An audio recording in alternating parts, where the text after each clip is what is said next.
오늘 은혜 받으실 말씀은 시편 27편입니다. 시편 27편 1절에서 14절까지 말씀이 되겠습니다. 시편 27편 1절로 14절까지의 말씀 다 같이 함께 합독하겠습니다. 야훼는 나의 빛이요 나의 구원이시니 내가 누구를 두려워하리요. 야훼는 내 생명의 능력이시니 내가 누구를 무서워하리요. 악인들이 내 삶을 먹으려고 내게로 왔으나 나의 대적들 나의 원수들인 그들은 실족하여 넘어졌도다. 군대가 나를 대적하여 진칠지라도 내 마음이 두렵지 아니하며 전쟁이 일어나 나를 치려 할지라도 나는 여전히 대연하리로다. 내가 야훼께 바라는 한 가지 일 그것을 구하리니 곧 내가 내 평생에 야훼의 집에 살면서 야훼의 아름다움을 바라보며 그의 성전에서 사모하는 그것이라. 야훼께서 환난 날에 나를 그의 초막 속에 비밀히 지키시고 그의 장막 은밀한 곳에 나를 숨기시며 높은 바위 위에 두시리로다. 이제 내 머리가 나를 둘러싼 내 원수 위에 들리리니 내가 그의 장막에서 즐거운 제사를 드리겠고 노래하며 야훼를 찬송하리로다. 야훼여 내가 소리 내어 부르짖을 때에 들으시고 또한 나를 긍휼히 여기사 응답하소서.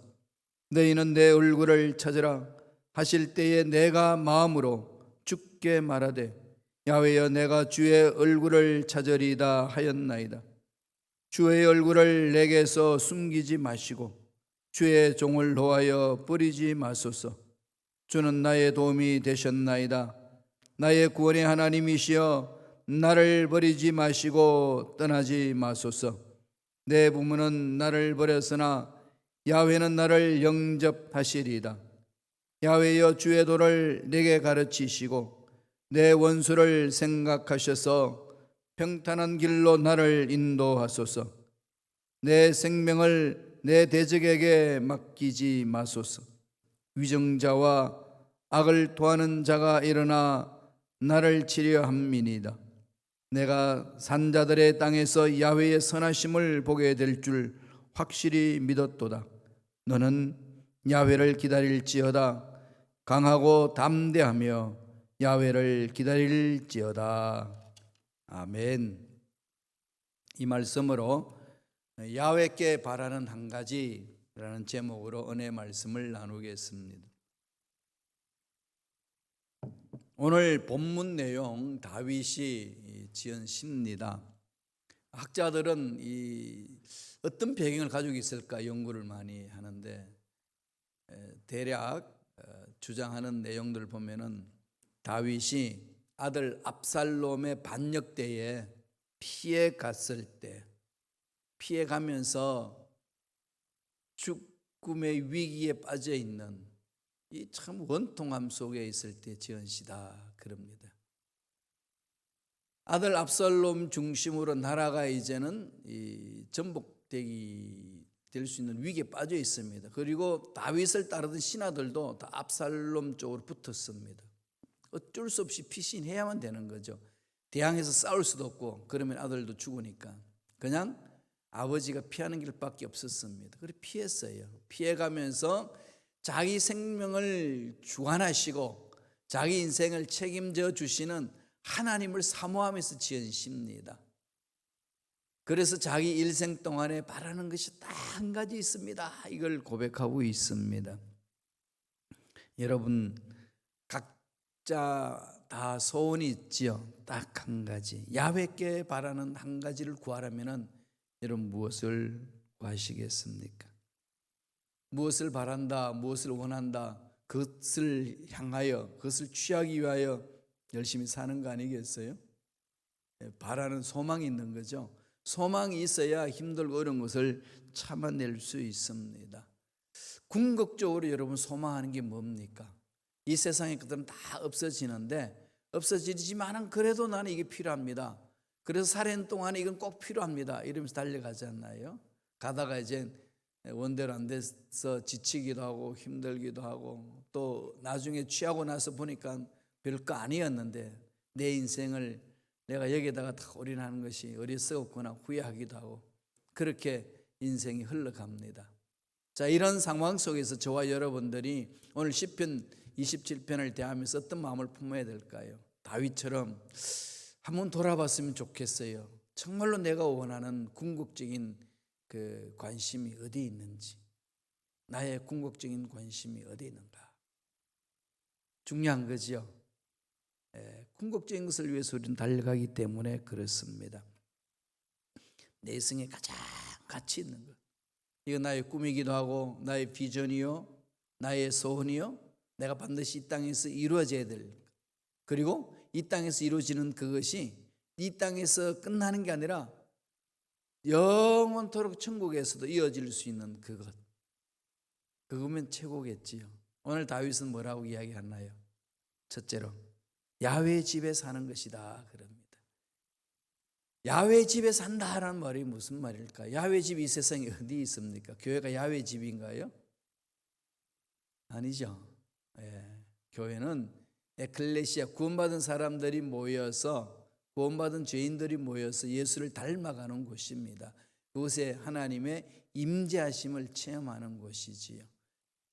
하나님의 집이다 동일시하면 안 됩니다. 하나님의 집이라는 것은 어떤 의미일까요? 여기에서 성막을 말하고 성전을 말하는 거지요. 그러면 교회도 될 수 있지 않습니까? 예, 될 수 있어요. 그러나 아닐 수도 있습니다. 어떨 때가 하나님의 집인가요? 하나님이 임재하는 그곳이 하나님의 집이에요. 그러니까 지금 이스라엘 백성들은 성막 중심으로 신앙생활이 이루어진 거예요.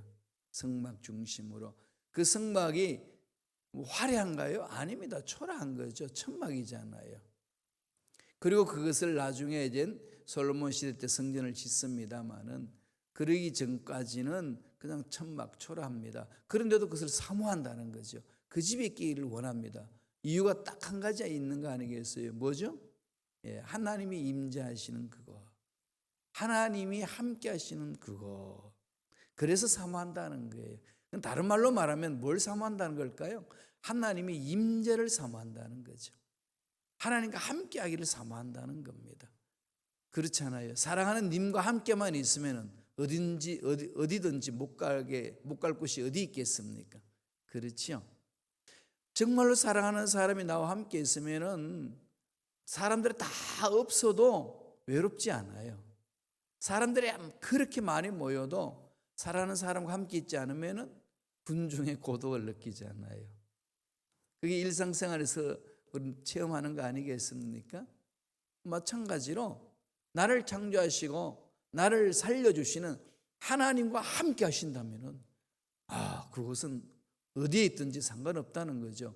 그리고 나와 함께 하신 하나님은 죽은 자도 살리시고 없는 것도 있게 하시는 하나님이시니까 그 하나님이 임재하시는 그곳에 악은 사라지는 것이고 죄는 없는 것이고 원수 마귀 귀신들은 다 쫓겨나가는 것이고 그 속에 영광과 있고 은혜가 있고 치유함이 있는 거지요. 참 행복이 있습니다. 그걸 바라보는 거예요. 다윗은. 그걸 사모합니다. 말씀 보실까요? 이렇게 다윗은 이야기합니다. 27편 4절이에요. 다 같이 한 목소리를 읽겠습니다. 내가 야훼께 바라는 한 가지 일, 그것을 구하리니 곧 내가 내 평생에 야훼의 집에 살면서 야훼의 아름다움을 바라보며 그의 성전에서 사모하는 그것이라. 오늘 시편 27편의 핵심이죠. 다윗이 바라는 한 가지, 그것을 구합니다.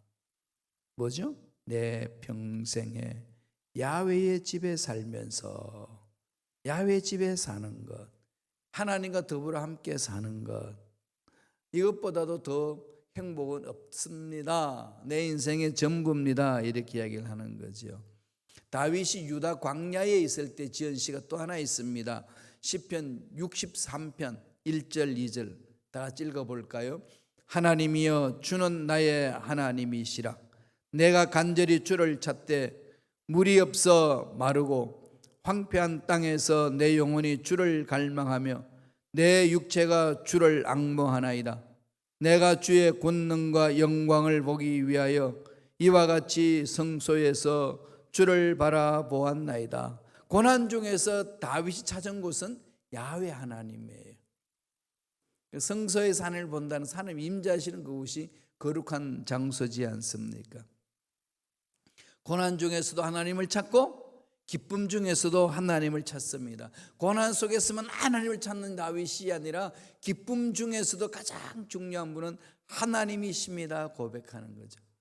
여러분, 가장 기쁘고 즐거울 때 생각나는 사람, 그 사람이 사랑하는 사람이죠. 함께 공유하고 싶은 마음이 있잖아요. 힘들고 어려워서 하나님 도와주세요 라고 부르짖는 것만 끝나는 것이 아니라 내 인생이 행복하고 내 인생이 너무 즐겁고 깜날이 막 펼쳐질 때에 하나님이 내 마음속의 주인입니다 고백할 수 있어야 되는 거지요. 사람들은 편안하고 등 따스우면은 나를 창조하신 하나님을 잊어버린다고 그러잖아요. 경계해야 되죠. 그러면 악한 영들에서 장난치는 겁니다. 다윗은 하나님과 함께하는 것 일생의 소원으로 갔습니다. 하나님이 나를 어떻게 보시느냐 이거죠. 반면에 사울은 어땠나요? 하나님의 기름을 부어서 세운 왕이잖아요. 초대 왕. 하나님 뜻이 있고 계획이 있는 거죠. 그런데 사울은 늘 그렇게 세워준 하나님께 집중하지 않고 사람에게 집중을 했어요. 사람의 평판이 어떤가 여기만 집중한 거죠. 하나님이 어떻게 보는가는 관심 없었어요. 사람이 나를 어떻게 보는지 관심이 있으니까 망가지는 거예요. 물론 반대로 하나님만 나를 올바로 볼 수 있도록 만들면 된다. 여기에 집중한 나머지 사람을 무시해버리는 것. 물론 거기에는 어폐가 있는 거죠. 말이 앞뒤가 안 맞는 거지요. 정말로 하나님을 기쁘시게 하는 삶이라면 하나님은 하나님 형상대로 지은 사람들에게 칭찬받기를 하나님 원하시잖아요. 그러니까 하나님 마음이 자연히 사람들에게도 관심을 갖게 되는 그 만들어주는 거지요. 그리고 신앙이 좋으면은요 인간관계도 좋을 수밖에 없어요. 하나님 말씀에 순종하는데 나와 너의 관계가 깨어져서 원수지간으로 지낸다 있을 수 없습니다. 그것을 극복할 수 있도록 지혜를 주시죠. 하나님이 지혜를 주시고 피해 나갈 수 있도록 길을 열어주시는 겁니다. 그래서 하나님 앞에 올바로 만나면 사람과의 만남이 있는 거지요. 사울은 그거를 망각하는 겁니다. 하나님 앞에 올바로 서겠다는 몸부림이 아니고 사람이 나를 어떻게 보는가 여기에 대해서 집중을 했습니다. 그래서 망하는 거예요.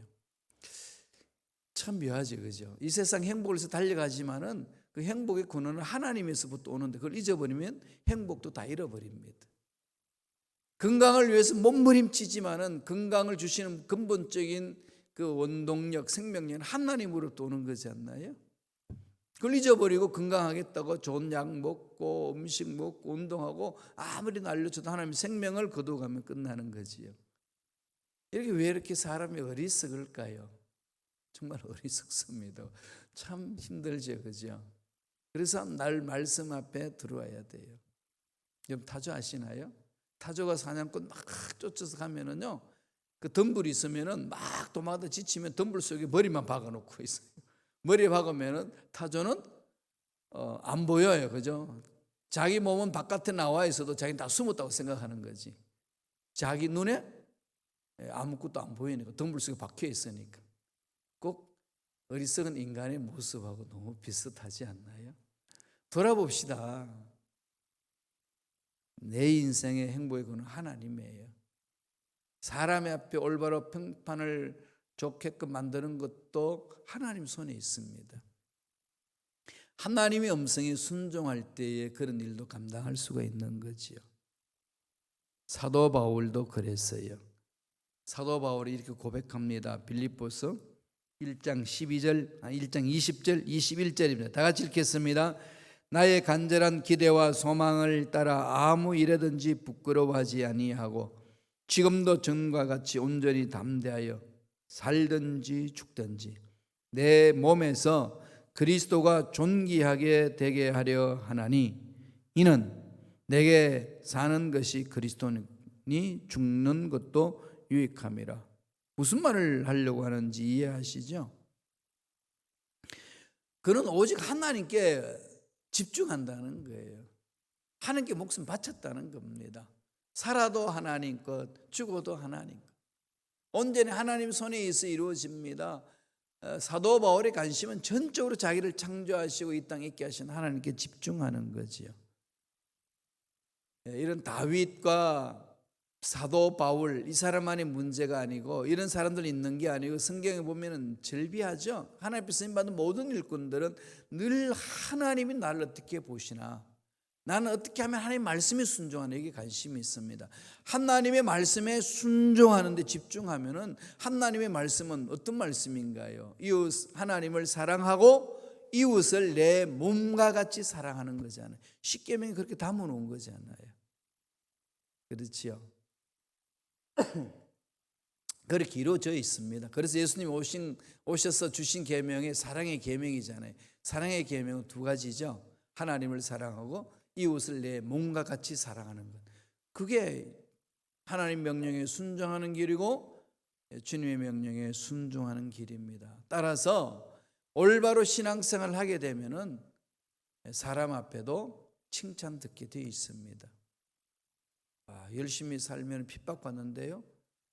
우리가 잘못해서 비방을 받는 것은 핍박이 아니고 죄의 결과고요. 정말로 진리를 몰라서 진리 때문에 핍박하는 것은 정말 핍박입니다. 그건 능히 우리가 감수해 나가야 되지 않겠어요? 나갈 수 있는 힘은 하나님이 나와 함께 하시는 은혜가 있으니까, 하나님의 사랑의 힘이 있으니까. 그 사랑의 힘만 있으면 이겨내지 못할 게 어디 있습니까? 노아는 어땠나요? 하나님이 비 한 방울 오지 않는 그때에 홍수 온다고 방주를 준비하라고 했으니까 그 말씀에 순종하며 준비합니다. 아브라함은 75세 때에 부르심을 받습니다. 갈 바를 알지 못하지만은 내가 지시할 땅으로 가라 믿고 따라옵니다. 물론 중간에 허우적거리게 됐습니다만 궁극적으로 하나님을 신뢰하는 거죠. 하나님 만나요. 그러니까 바랄 수 없는 중에도 바라고 믿고 가는 겁니다. 하나님께 집중하는 거지요. 다윗이 그렇게 고백합니다.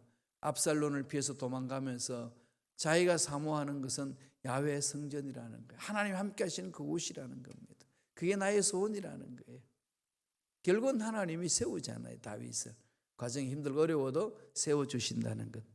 이 믿음이 있는 거죠. 여기 참 소망이 있는 거 아니겠습니까? 두 번째로 하나님과 함께하면서 소원한 게 뭐가 있을까요? 오늘 본문에서 뭐라고 그러죠? 야훼의 아름다움을 바라보는 것이다. 하나님의 아름다움. 아름다움을 싫어하는 사람이 있을까요? 사람은 하나님의 형상대로 지음받았기 때문에 하나님이 원하시는 것을 보편적으로 그 마음속에 원하는 마음이 있어요. 그래서 양심, 하나님 주신 거 있잖아요. 선한 양심대로 살면은 마음이 평안해지고 행복감을 맛봅니다. 하나님 마음이니까요. 하나님은 아름다운 분이셔요. 아름다운 꽃을 바라보고 보기 싫다고 내팽개치지 않잖아요. 아무리 악인이라도 아름다운 꽃의 향기에 대해서 끌려갑니다. 그건 이미 하나님의 형상을 입은 자들인데 이 악한 세상에 휘말려 들어서 하나님을 믿지 못하고 하나님의 뜻을 저버리면서 나타나 결과로 악한 짓을 하지만 그래도 근본적인 것은 하나님의 형상이 남아있는 거예요. 그걸 회복시켜주면 되잖아요. 무엇으로? 예수 그리스도의 십자가의 은혜로. 예수를 믿게 해야 하나님의 형상이 회복이 되는 거거든요. 마귀로 인해서 다 파괴되었습니다. 회복해야 돼요. 저와 여러분들도 이 세상 살면서 많이 파괴되어 있어요.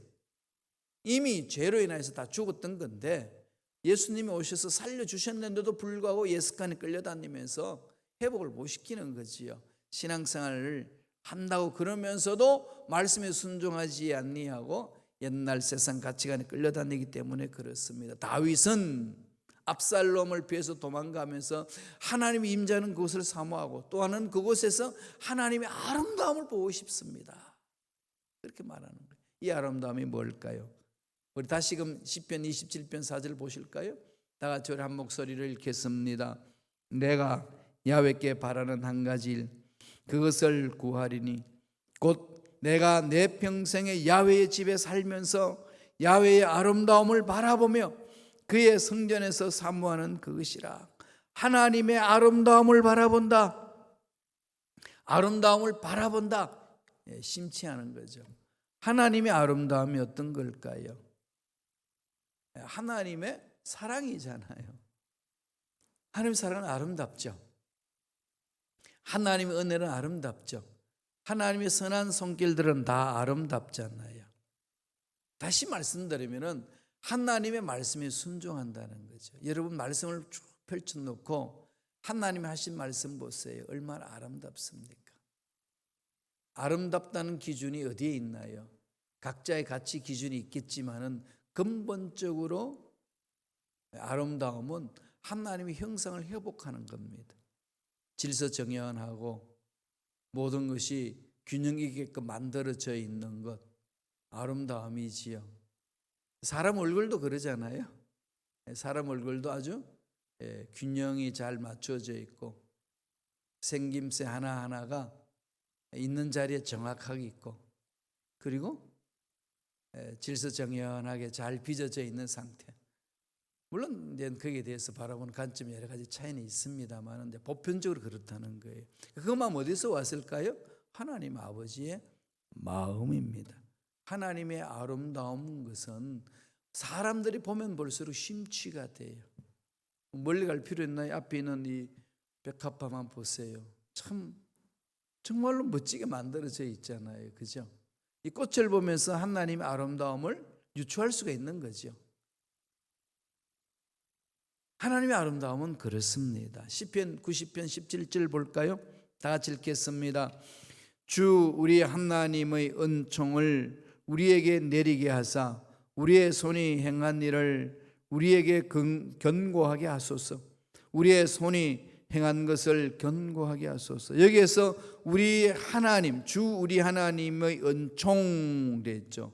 하나님의 은총, 이게 뭘까요? 하나님의 아름다움. 번역의 문제인데요. 하나님이 보살펴 주시는 호의, 하나님이 보살펴 주시는 배려, 하나님이 우리를 선하게 인도하시는 손길, 하나님의 아름다운 모습입니다. 이렇게 구하는 거죠. 오늘 읽었던 본문 27편 13절에도 하나님의 선하심이 나옵니다. 그게 하나님의 아름다움을 말하는 거거든요. 읽어볼까요? 내가 산자들의 땅에서 야훼의 선하심을 보게 될 줄 확실히 믿었도다. 하나님의 선하심. 마음이 선하면 아름다움이 나오잖아요. 그렇죠? 물론 이제 진선미로 이래가지고 구체적으로 진리가 있고 미 아름다움이 있고 선함이 있는데 이 모든 것이 뭉쳐져 있는 것이 하나님의 성품이죠. 그게 하나님이 품고 계시는 하나님의 속성입니다. 하나님을 닮는 자들의 삶도 그 아름다움에 심취하는 거죠. 그래서 예수님을 믿고 하나님을 닮아가면은 하나님의 성품을 닮아가면은 사람 마음이 아름다워요. 정말 아름답습니다. 모든 사람들에게 매력을 줄 수가 있는 거지요. 주님이 우리를 향하여 뭐라고 그랬습니까? 너희는 세상의 빛이라, 그래서 세상의 소금이라. 빛과 소금의 역할이 뭐겠어요?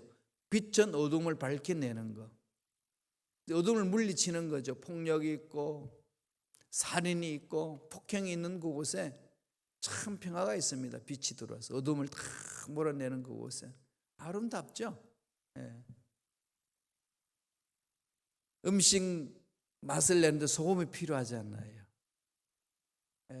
그 음식을 아주 그냥 맛있게 정갈하게 만들어져 있는 그 맛을 보는 순간에 참 음식의 새로운 맛을 느끼죠. 음식의 미학 있는 거 아니겠어요? 맛이 있어야 되는 거죠. 그냥 보기에만 좋더라, 거기에 대해서 진정한 아름다움을 느끼지 못하잖아요. 음식에는 아름답게 눈으로 보게 돼 있지만 맛도 있을 때에 참 음식의 그 아름다움이 돋보이지 않습니까? 색깔도 그렇고. 하나님의 선하심을 맛보는 자에게 하나님의 그 아름다움이 있는 거죠. 그 손길을 처음 하겠다고 다윗은 하나님 앞에 기도하고 있습니다.